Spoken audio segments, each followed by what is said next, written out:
We are traveling by train along the eastern shore of the South Island of New Zealand. This is a wonderful train journey.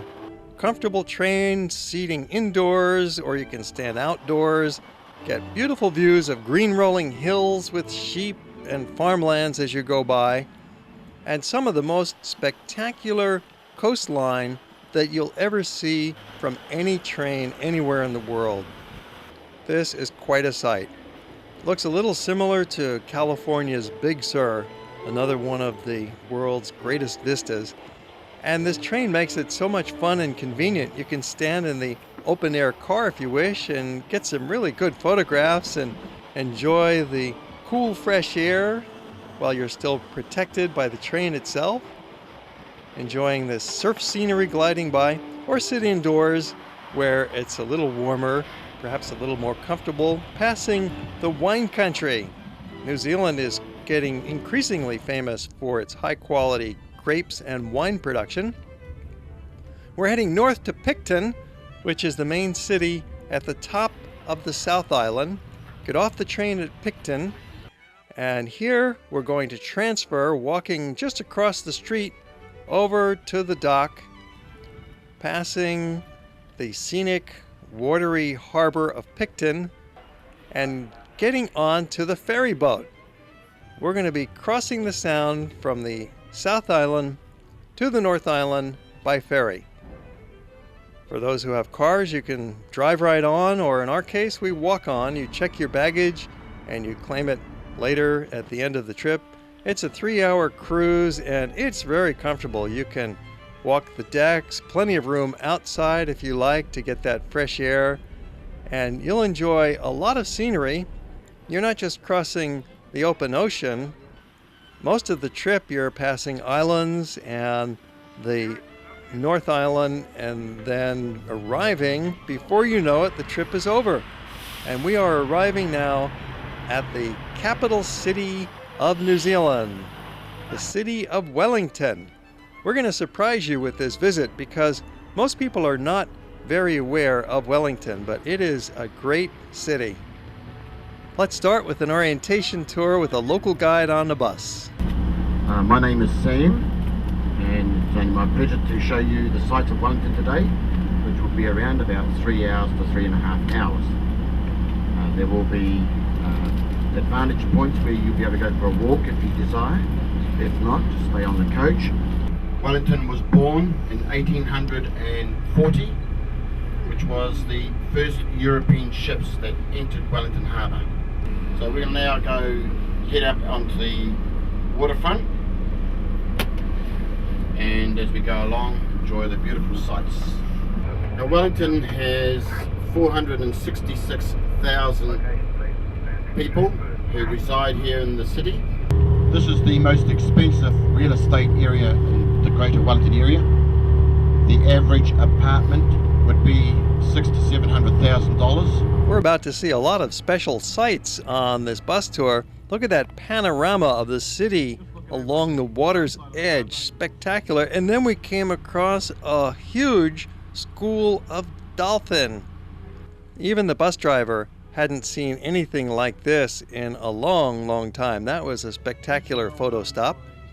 And we pass a variety of kinds of houses. You begin to get a feeling for the city as you drive along on the bus tour and see that there's a nice variety of houses and apartments and commercial areas. And the most spectacular view of all is from Mount Victoria. Wow. So we spent about 20 minutes up here, burned through a lot of pictures. Nice place for a group shot with the city arching out there behind us. It's a little windy, especially up on the hill, but Wellington is famous for its winds. It's right here on the Cook Strait, and this is a windy place. They call Chicago the Windy City, but Wellington is even windier. However, it's not to be compared to Chicago otherwise. It's more like San Francisco. It's like a mini San Francisco. It's a city on the hills, a lot of Victorian style buildings here. There's some modern architecture, and it's a very hip place. Wellington is got movie making, there's cafes, there's a lot of arts, there's wonderful nature sites, there's a beautiful rose garden. So we get off the bus here and take a stroll along. Those flowers smell as good as they look. There's that breeze again. And from here, we're going to get back on the bus and continue along on the city tour. Generally, it's about a 3-hour bus tour, and that includes a number of stops. Here we even had some coffee and snacks at the Rose Garden. They do have a lovely cafe on the terrace. And then we continue walking on our own, going down Lambert Walk, one of the main streets of town, passing through the Civic Square, and we're about to enter into one of the great museums in the world for ethnic arts and culture. This is Te Papa Museum, a vast repository of Maori art.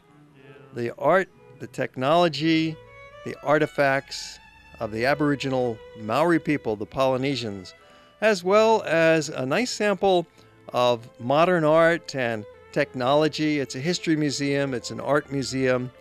It's in a huge modernistic structure that's very easy to get around. You could spend 3 or even 4 hours if you really wanted to pour through these exhibits. And there's places you can sit, you can relax, you look at the artifacts of the 20th century. They'll have special exhibits as well.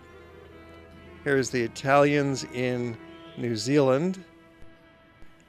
And there's a scientific approach. They've got a study center and a library.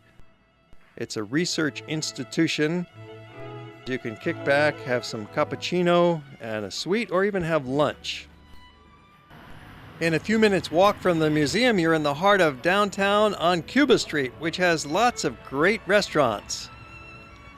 My name is Monty Patel. I'm the owner of the Monty restaurant. Patel. Yeah, Fantastic. Monty. That's a lot of awards. That's great. That's great.